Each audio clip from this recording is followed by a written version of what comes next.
stage, Mike Zakarian.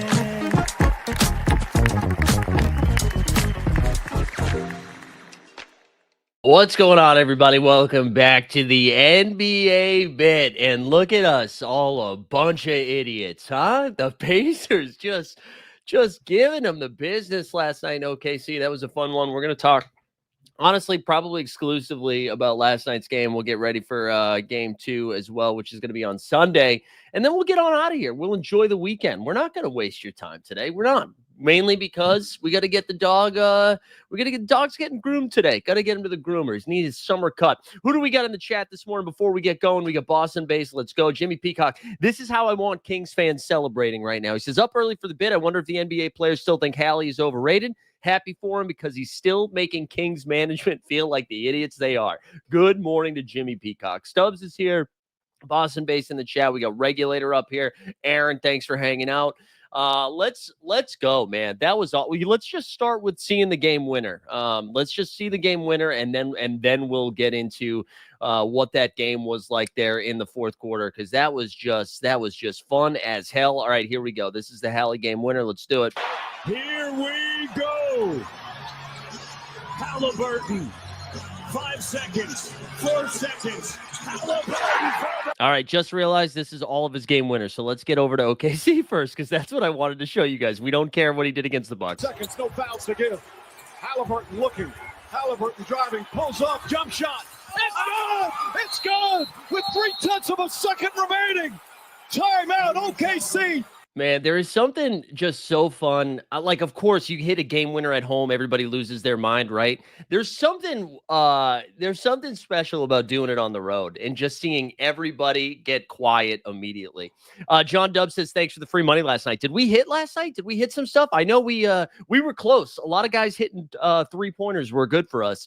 That was awesome, guys. That game was incredible. And I tweeted this out a couple of times, and it felt like the Thunder were up, it felt like they were up 25 points the whole time, right? It was just insane. Every time you looked at the scoreboard, it was like, man, it's only 10, it's only 12, because I think the biggest lead was 15, but it just felt like OKC was suffocating. It didn't feel like Indiana was getting any sort of easy buckets, right? And then all of a sudden, a little bit of a run, and then it's just that thing was of him just being of the Pacers just being in that spot, and they're just comfortable there. That's 4 game winners for Haliburton already, right? 1 per series at this rate. We had the Bucks one we just saw where he goes by Giannis. We've got the early one in the Cavs, right? Early in that series. We've got the Knicks choke sign, and then I guess that was a game tire versus a game winner. And then he does it there, man. It's just really, really good stuff. Thunder only got 11 points on the 24 Pacers turnovers. Yeah, that's the other thing, right? They shot themselves in the face. Now, before we dive into all of it, hold on one sec. Oh man, we got allergies are coming at me this morning. But before we go into all of the stats, there were 2 things that stood out to me. That's both glass half full and glass half empty. One, Thunder did the exact same thing in the second round against the Denver Nuggets, right? Just choked away game 1 at home. Everybody freaked out, right? And here they are in the NBA Finals. So if you are a Thunder fan, it's not all dead, right? You're not dead yet. It's okay. But the other thing I will say, we said it about the Clippers in the first round. We said it about the Knicks in the second round. I mean, the conference finals. We said it about the Celtics a couple of times in that second round. All of a sudden now, the Thunder have to beat them 5 times, right? They had that game won. They should have won that game. They should have won last night. And now, to win an NBA Finals, instead of having to beat the team 4 times, you have to beat them 5 times. And I think that is a problem. I'm not ready to be like, oh, this is it. It's Jover. But a couple other things here I wanted to share. I bookmarked a couple of things, and then we will get into some of the numbers of it all. But Tom Haberstrow tweeted out, he tweeted this out on the 22nd. Haliburton is now 12 of 14 on shots to tie or go ahead in the final 2 minutes of this season. Hallie is now 13 of 15 on these super clutch shots. That's crazy. He's effectively shooting 100% in all of it. And then I thought this was a great tweet by Amir Blunfeld saying this should be Tyrese Haliburton's signature now, which I thought was incredible. Just really good stuff. Let's get into some of the like the box score of it all, and then just some of the decision making of the Oklahoma City Thunder here. So one thing that I thought was pretty surprising is the starting lineup switch. And I'll be honest too. Excuse me. Maybe this is after the fact that I'm like, well, hey, why did you do that? But in retrospect, why did we start Caruso here? What was the thought process? They were like, oh, we don't need two bigs here. I just like you are a team that won. Well, how many games have you won now? They've won 12 so far in the postseason. So that's 80. They have 80 wins so far this season. Why are they switching to the Indiana Pacers? You're at home. You have this experience here. What are we doing? Like, why are we all of a sudden pulling iHeart out of the radio? iHeart out of the radio. Why are we pulling iHeart Radio out of the starting lineup and then throwing in Caruso? And I'm not even anti-Caruso. I think Caruso should be playing major minutes, but clearly this backfired, ready? Because look at this discrepancy here. The Thunder with 39 rebounds. Now, going into this series, I would have thought they would have a massive rebounding edge. So 39 rebounds to 56 from Oklahoma City. 56. Jim Carrey deep in his bag, making Dagnall do some weird stuff. And shout out Magikarp, who I know is in the chat. He came on the show, I believe it was last Friday, a week ago today. And he said, like, the bull case for the Pacers is that Dagnall just shoots himself in the foot, right? And it does kind of feel like that's what happened. And even if you look at some of these minutes, right? Chetty Bang Bang only played 24 minutes. Jalen Williams played 36. A lot of Lou Dort. Also, let's give Lou Dort a little bit of love. You know Lou Dort knows it's Pride Month because he was throwing up rainbows up there. Those were just moonshot rainbow threes, every single one. Like, he'd let it go, and it was like 1,000, 1,000, 1,000. Roy G. Biv, and then it went down. Dort was cooking. So, he went 5 for 9 from 3. He also, he had 6 stocks, 4 steals and 2 blocks. Shea took 30 shots, 38 points on 30 shots. Those are Kobe Bryant numbers. He had 5 boards, 3 dimes. J-Dub kind of reverted back. I know Top Shot Tesla probably in the chat right now being like, we're not dead yet. Our J-Dub take is not dead yet. And he had a tough game. He had 17 points. I mentioned Chet only took 9. He went 2 for 9, 0 for 1 from 3. He had 6 points. So you got SGA in double figures. You got Dort with 15, J-Dub with 17. The only other guy to get there was Caruso with 11 and 6. iHeart had 9 and 9. 9 and 9 in 17 minutes, man. I don't know. I do think that you overcomplicated that by just taking those guys out of the game. Chet played 20 something and Hartenstein played 17. I don't know why they just went mega small like that. But anyways, let's give the Pacers some love here. Obi Toppin. If you tuned into yesterday's mini show there, Obi Toppin came off the bench and said, what if I'm Larry Bird? He went 5 for 8 from 3, 17 and 5 in his 25 minutes. Pretty tight rotation, BT Dubs for Rick Carlisle. I know he played 10 guys, but Thomas Bryant only got 8 of those minutes. Shep only got 9 of those minutes. And listen, I thought that if you're playing Chet and Hartenstein, you have to go out there, and if you're doing that, you have to play their backup centers, right? You're not going to play Turner 45 minutes. So basically, by you doing what you did, the Pacers no longer had to play Thomas Bryant. Tony Bradley also didn't play, but I feel like you're playing into the hands of them, right? The Pacers want to play fast. They just want to run up and down, and they want to chuck threes because that's what they do, but also for variance when you're a dog like that. And you played right into their hand. I don't understand it. So Obi was the only one to get the 25 minutes. Mathurin and McConnell both played 17 and 16, and then Shep got 9 minutes. And I thought Nembhard did a decent job on Shea. I know SGA got 38 points, but I thought he at least made him work for it. It was he had to continue to no buckets were super easy. Look at how many assists the Thunder had too. This was the other thing that I noticed, right? So J-Dub had 6, SGA had 3. for a total of 13 assists compared to the Pacers, who had 24. Like, the ball just was not moving around and flowing in a way that you expected it. There was like a couple of moments there in the fourth quarter. There was a great backdoor where I forget, was it SGA finding? I think it was SGA find. Maybe it was Chet's, but I don't know. It was a great backdoor look in the fourth or late third. And I was like, what? And it stood out to me because we hadn't seen a lot of it, you know? And that's why it stood out. Tesla here in the chat saying, if this becomes a half-court series, OKC is in trouble. Yeah, I mean, yes and no. I still think they can. I still think in a half-court series they're okay because of what SGA does. But, I mean, I do think it's playing into Indy's hand. And that's the other thing. Like throughout this game, and I don't know, maybe the chat feels differently. At no point was I like, wow, the Pacers are playing their best game.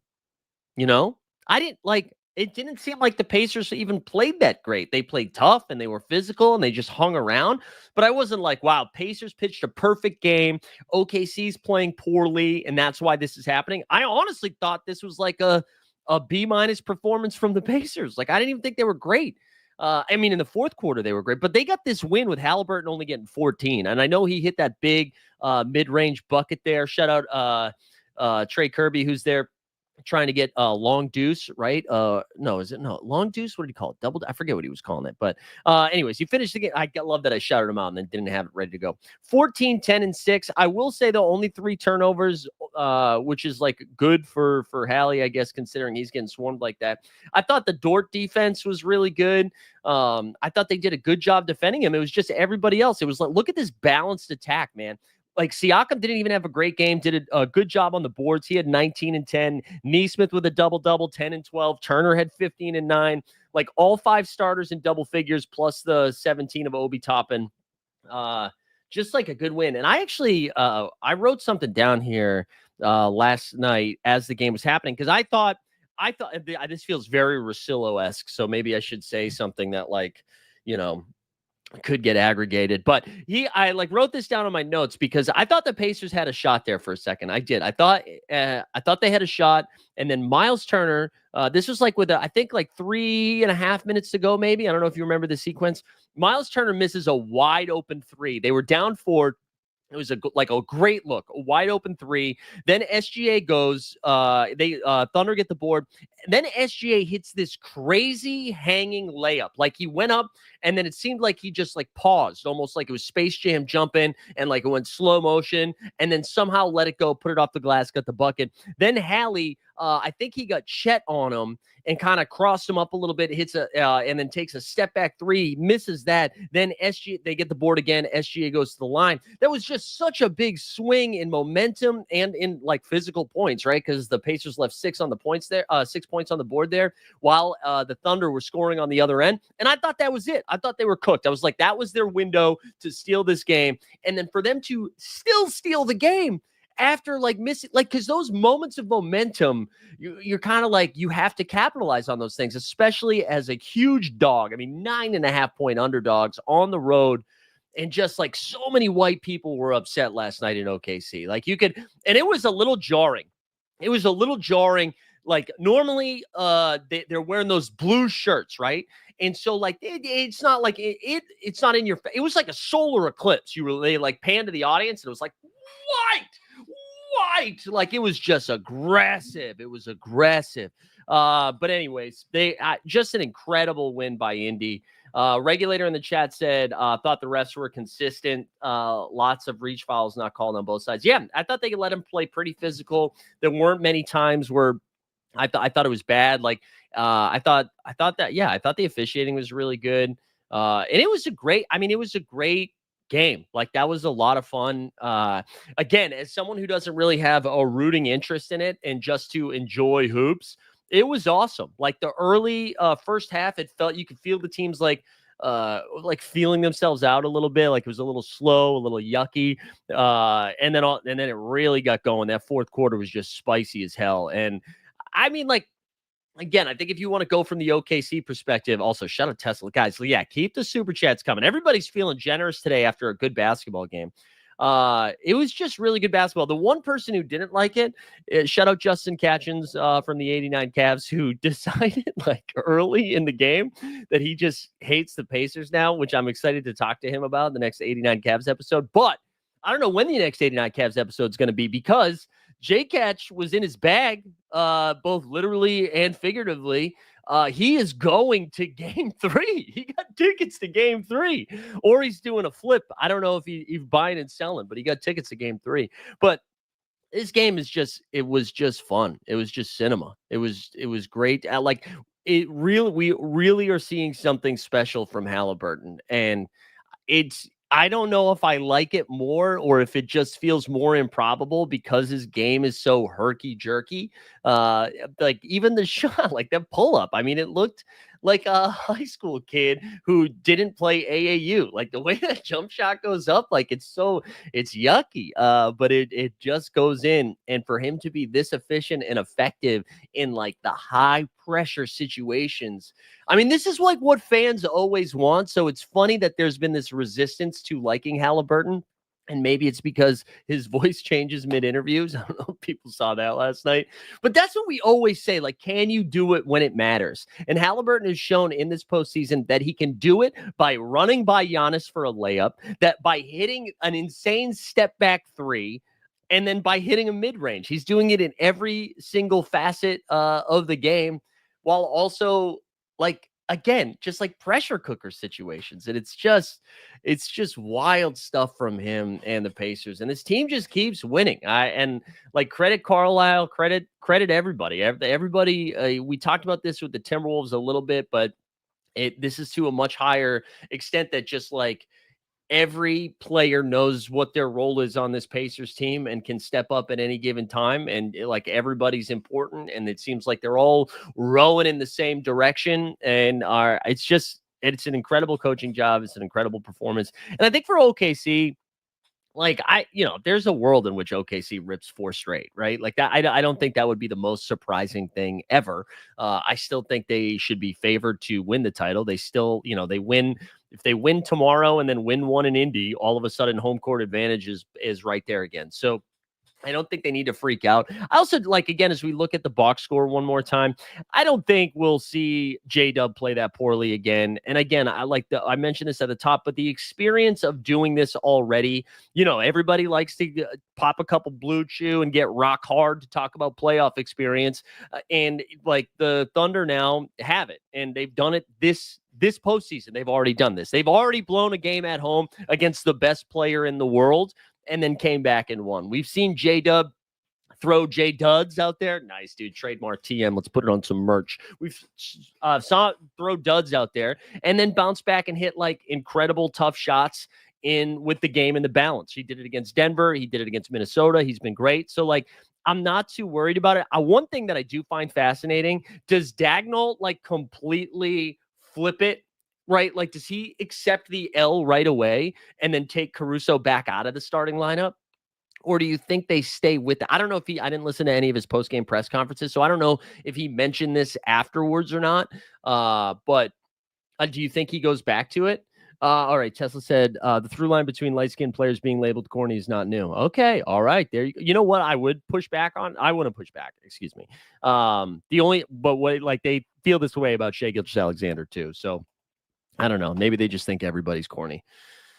Or maybe it's a bigger conversation. Do they think white people are corny? Is this just racist America?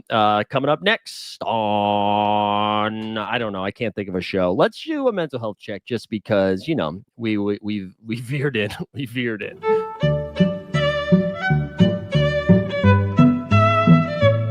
We can't go down this road. We can't talk about like how you need to have had sex in order to have responsibility. I just think it changes you, I think it changes you. You guys aren't seeing this on your end, but every time I play a video, it is choppy as hell. And then all of a sudden it comes back. But I think it comes in clear for you guys. But yeah, I'm curious if people think OKC immediately, like if Dagnall immediately rolls that back and is like, okay, we're going to go back to our bigs in there. Because I think that's probably the right thing to do. Again, like you look at that, man, they got out-rebounded, out-assist, out-hustled. Like they did a really good job there. Like, again, what did I say the assists were? 13 freaking assists. That's it. 13. They had more steals than assists last night. That's an insane stat. That is both like a point of pride to get that many steals, but then to also not dime it up is crazy. Right, let's look at that. So you got Caruso had 3, Hartenstein had 1, Wiggins had 1, Dort had 4, SGA 3, and then 1 apiece for Wallace and oh my God, who was it? J-Dub. That's nuts. More steals than dimes. And then the rebounding is crazy. Like I'm misremembering how the Pacers play on the glass. I don't remember them being like this big rebounding team. I really thought that the glass would be a problem in this one. Common Man on X. There we go. Look at the X chat. That's right. You can chat on X. Carlisle outsmarted Spo with Prime LeBron and Wade. Donut and SGA already getting schooled. Who's Donut? Is that Dagnall? That's good. Tesla said seemed like the Pacers were a bit jumpy in the first half, but adjusted to the defensive pressure. And I mean, that is kind of one of, and regulator. Good point. Pacers only had 6 turnovers in the second half and increased scoring every quarter. Yeah, I think one thing, sorry, it is like so hot in here. I can't keep that on. One thing that the Pacers can rely on, which I think is really great, is that when the offense isn't rolling, like you said in the chat, they do have the ability to be like, okay, fine. I mean, the Thunder do this too. Fine, we're just going to lean on our defense right now and up that intensity, try to create points off turnovers. But man, just like what a wild break. And I'm excited. I really am excited for game 2. This was fun. It feels like we're watching something special with what this Haliburton run. And, even if the Thunder do come back and win, which I do think that's where I'd put my hard-earned cash is on the Thunder. Just like what a fun moment, what a fun series. And for everybody, myself included, to be like, I think if you were giving the Pacers credit, you were saying Thunder in 6 outside of like John W. and Stone Cold in the chat. I don't think anybody else, maybe one Stockton too, or like maybe you guys maybe were taking the Pacers, but outside of Pacers fans, I would say almost everybody was saying like Thunder in 5, Thunder in 6. And so to see that like them immediately steal a game and push this, I think is going to be a lot of fun. And now, like, one of the things about being a massive underdog like this is you have no business winning these games, right? So you can just play free, especially after stealing game 1, right? You steal game 1, you ruin home court. Now, if OKC doesn't respond in game 2, which I do think they will, now it's just like OKC's in panic mode, tight bum holes, and the Pacers just let it rip. So and Carlisle, dude, I mean, if they do make this happen, Carlisle all of a sudden is like one of the top coaches of all times, right? I mean, he has to be considered because you look at some of the greats. You have Popovich, and this isn't taking anything away, but Pop has coached guys like core guys of like Duncan, Tony, and Manu for as long as they did. Steve Kerr took over for the Splash Bros, right? Steph Curry, one of the best of all time. You've got Spoelstra, is considered one of the greats with LeBron and Wade and company. You have Phil Jackson, who went from Jordan to Kobe. You look at what Carlisle's done, and again, he's not at that level, but Carlisle did it with Dirk and JJ Barea and Jason Terry. And I mean, that's no Dirk all-time great, but again, come on. And then you go to what he's doing now against this historically great offensive and defensive powerhouse in the OKC Thunder. And he's doing it with fucking Thomas Bryant, TJ McConnell. It's just an incredible run by Carlisle. Incredible run. Tessa said, anyone have money on Pacers to win? Those odds were nice. Yeah, I saw a couple people just betting them to win game 1, and it was like for money line, which is crazy, and that was a good payout. But yeah, Rick Carlisle, man, I'm with you. I like it. This is an incredible job. And again, even if they like the Thunder turn around and they're like, this was a wake up call, like somebody hit them with a glass of cold water or whatever, and then the Thunder wake up and then they're like, listen, we're not messing around, and they rip off 4. It's still an incredible run from the Pacers, and it's just like, I don't know. I mean, I was in early on the Pacers this season. I thought when we were doing best ball stuff, I thought it was crazy how for the playoffs, how late they were going. I thought they had, I think, and I said this on Hoop Sense a bunch of times, that I expected the Pacers to play 2 playoff rounds. But I didn't even have this. I didn't have this, man. It was crazy. Maybe Tibbs can learn how to change coaching style like Carlisle did. Yeah. Or maybe this was a team of destiny and Tibbs got a raw deal. How about that? Before we can talk some Knicks stuff here, and maybe some more rumors that have been percolating the last couple of days. But anything else that you guys have on Game 1 of the NBA Finals? Game 2 is Sunday. Game 2 is Sunday in OKC. I will say we had a Splash Sports contest last night. We had one that was like a guaranteed contest. Shout out our friends over at Splash Sports, and the other, which was one that I just built. And listen, this is what happens sometimes, right? We had 170 people enter this one. Your boy right here tied for first with a few other people. We had SGA, Miles Turner, the Dort Report, and Neesmith. That took down first. But then we also took down 6th place as well. So that was fun. It's a nice little day over there. And then in the $25 one, which pays top 3, I think, right? Pays top. Oh, no, that's not what I meant to do. Final. Let's do the final. This one right here. Yeah, we first place. We tied for first with the Candyman. So took down both contests. So I'm just saying, everybody needs to, if you're going to try to splash around with the big fish, I don't know. I don't know how to finish that. But yeah, anything else on the NBA Finals of Game 1? I thought the broadcast was fine. I thought they did a good job. I thought it was interesting. We talked about it yesterday a little bit, but about like the reporting from The Athletic, which I thought was shitty. The Andrew Marchand piece that was just like, I just didn't think it was real reporting. I thought the report should have been like, hey, they haven't decided if they're extending Doris or Richard Jefferson yet. But instead, it was like there was no data to back anything up, and it was just kind of dunking on everybody. Even like Mike Breen got a stray where he was like, oh, Mike Breen is doing a little bit more ISO ball. I just thought that was bullshit reporting. And you don't even have to like Doris, RJ, and Breen. That's fine. I just thought that was more of a blog post than an article. You know, I expect that to be a Medium piece, not on The Athletic. And maybe that's me giving too much credit to The Athletic, but I thought that was lame. Shame on you, Marchand. The other thing, but Carlisle came out and said some stuff before the game about it, just basically being like, Doris Burke does a great job. I think there is something to be said that the 3-person booth isn't the best.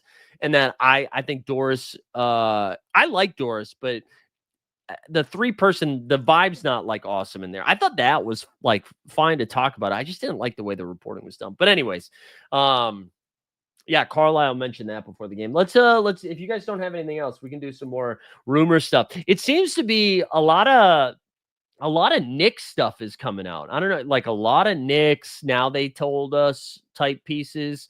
I saw Ramona Shelburne was like, there was some concern that Brunson was going to get run into the ground by playing too many minutes, which like, yeah. But then they compared it to Derrick Rose. And I don't know. Those games aren't similar at all, right? Like, is anybody seeing the way Jalen Brunson plays and is like, oh, man, I hope he doesn't have a catastrophic knee injury because of the torque on his body? I mean, Derrick Rose was doing crazy stuff, you know? His athleticism was wild. Brunson's like a little tank doing drop steps and little step back jumpers. Like, I thought that comparison was weird. But it sounds like there was a little bit more spiciness behind the scenes in New York. There were rumors. Shams just like randomly dropped something without telling us what it was, that the Knicks were trying to acquire Kevin Durant at the trade deadline. And it sounded like it was going to be OG Anunoby, Mitchell Robinson, and then maybe a pick or something like that for KD.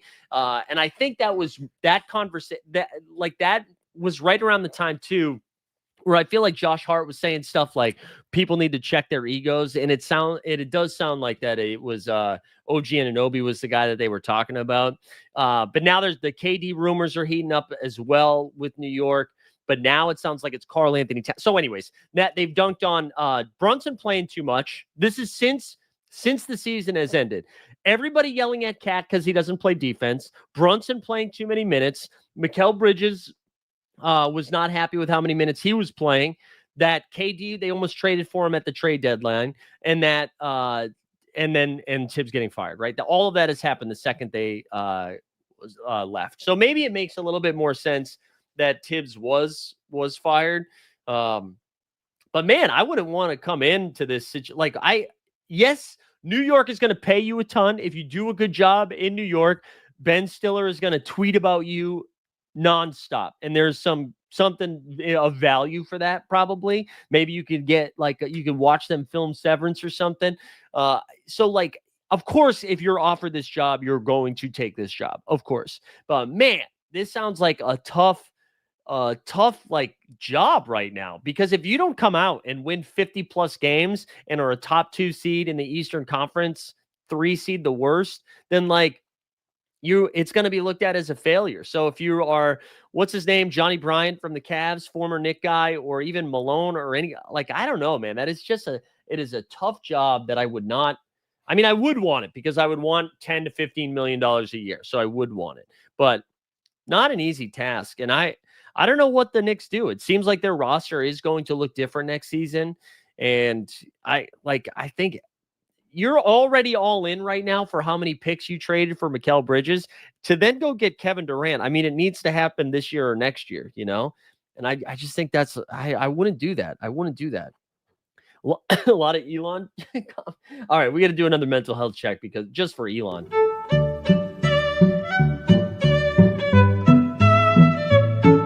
I'm sorry this didn't come with a hand job. I just don't think it's included in the airdrops. That's stylistically, that's tough to include that in an airdrop.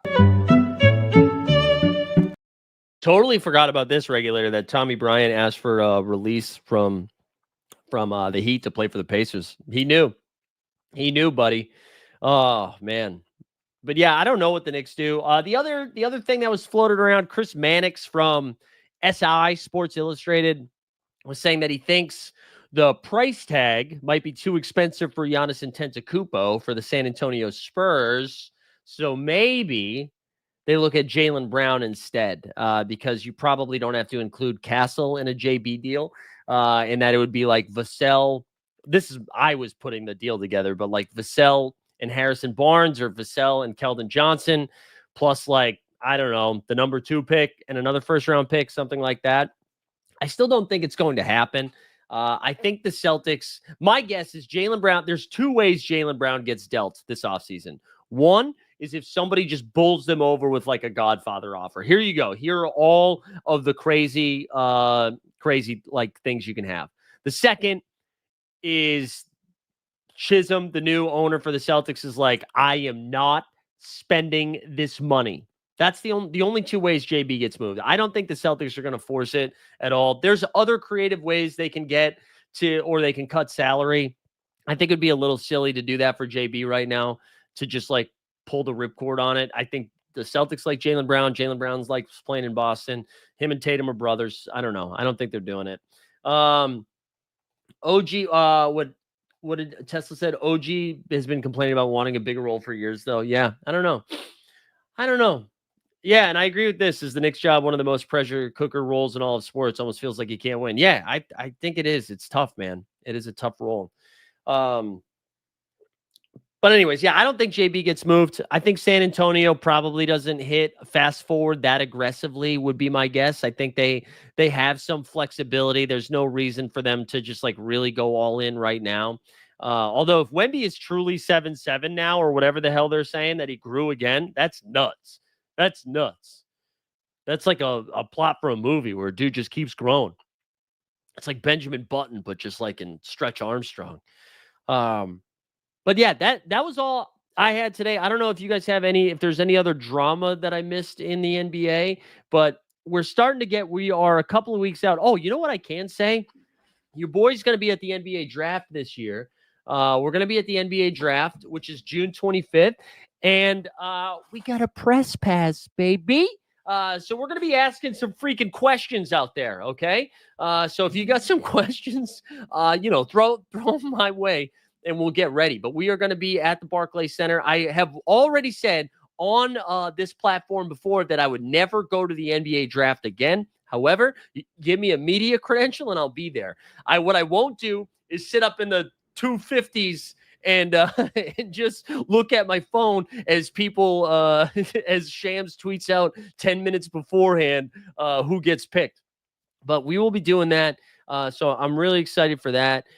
We also have Summer League coming up July 10th to the 14th. We're going to be out there. Your boys are staying at the MGM Grand. We've got this is what's on deck. If you're still on the fence about going, okay.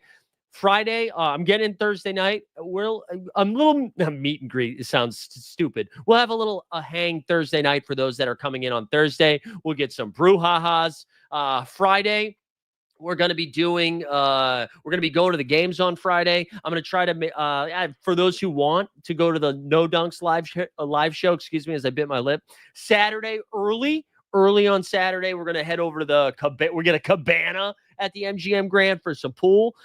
We might be playing some ball at some point that weekend. We're going to be, and then on Sunday, going to some more games, flying out on Monday. So if you are on the fence about it, I highly recommend going. All right. We got Boston Base is going to be out there. Borland's going to be out there. Mr. Stubbs is going to be out there. Okay. Patty Coyne and Gary are going to be out there. We've got AJB, Jeb Bush. We're going to bully Tesla into getting out there. Who else? We got the Common Man's coming out. So if you haven't done it yet, this is our 5th consecutive summer, I believe, going out there for Summer League. And honestly, it is really fun. We really enjoyed it. So I recommend coming out if you haven't done it yet. We really do have a good time. It's a lot of fun. Who knows? Maybe some Top Shop bros are out there and we can buy some NFTs. I think it's some SORARE fellas are going to be out there. We have tickets to give away, by the way. We'll have some tickets to give away as well. Maybe we can work our way into media credential for Summer League too. So we'll see. But yeah, lots of fun stuff coming this offseason. I also keep teasing this, but we are going to change the schedule. For those that missed it on Wednesday, we did like an hour with Weisberg, followed by an hour with the 89 Cavs. I don't know what time, and I believe it's going to be Monday and Thursday. I don't know what specific time it's going to be yet because I'm trying to figure out what I want my schedule to look like this offseason. But we're going to have 2 3-hour blocks each week is how we're going to approach the offseason. We'll have some other fantasy sports videos dropping throughout the week too. But that's what we're gonna do. Hey, it's Common Man. Maybe this is what I can use my credential for at the draft, is to invite Cooper Flagg to the cabana. I'm sure that's exactly what he wants to do.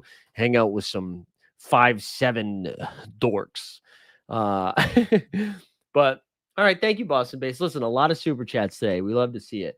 I'm gonna wrap up here in a second, I think, because we gotta get the Fluffinator, the dog. I don't know where he is. Bandino's gonna go get a haircut because it got real hot in New York all of a sudden. I hosted trivia last night, and it started at 7 p.m. and let me tell you, it ended right at 8:30 because I was not messing around. I watched the first half of the game on a rooftop with nobody else paying attention to the game. It was wonderful. Sipped on a hazy IPA.